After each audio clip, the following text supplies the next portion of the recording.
রাজশাহী বিশ্ববিদ্যালয় ক্যাম্পাসে এখন একটাই আলোচনা, ভারপ্রাপ্ত রেজিস্ট্রার অধ্যাপক ইফতিখারুল আলম ও রাকসুর জিএস সালাউদ্দিন আম্মারের মধ্যে তীব্র বাকবিতণ্ডা। রোববার দুপুরে রেজিস্ট্রারের কার্যালয়ে এই ঘটনা ঘটে, যার ভিডিও ছড়িয়ে পড়েছে সামাজিক যোগাযোগ মাধ্যমে। জানা গেছে, চিকিৎসা মনোবিজ্ঞান বিভাগের সভাপতির অপসারণের চিঠি সই নিয়ে জিএস আম্মার রেজিস্ট্রারের সঙ্গে কথা বলতে গিয়েছিলেন, কিন্তু তাকে জানানো হয় রেজিস্ট্রার তখন মহানগর বিএনপির নেতাদের সঙ্গে সভা করছেন।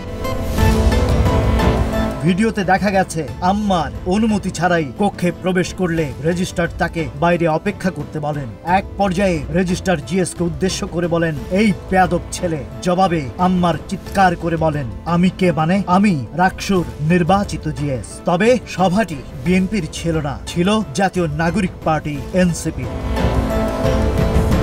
এনসিপি নেতা দাবি করেছেন রেজিস্ট্রারের পিএস ভুল তথ্য দেন। এই ঘটনা নিয়ে ছাত্রদল ও রাকসুর ভিপিও বক্তব্য রেখেছেন। রাকসুর ভিপি মোস্তাকুর রহমান লিখেছেন, প্রশাসনের কারো কারো আচরণ দেখে মনে হচ্ছে শিক্ষার্থীরা রাকসুর প্রতিনিধি নির্বাচিত করে তাদের বারাভাতে ছাই দিয়েছেন। ছাত্র প্রতিনিধি ও প্রশাসনের শীর্ষ কর্মকর্তার এমন প্রকাশ্য বাকবিতণ্ডা বিশ্ববিদ্যালয়ের পরিবেশ নিয়ে প্রশ্ন তুলেছে।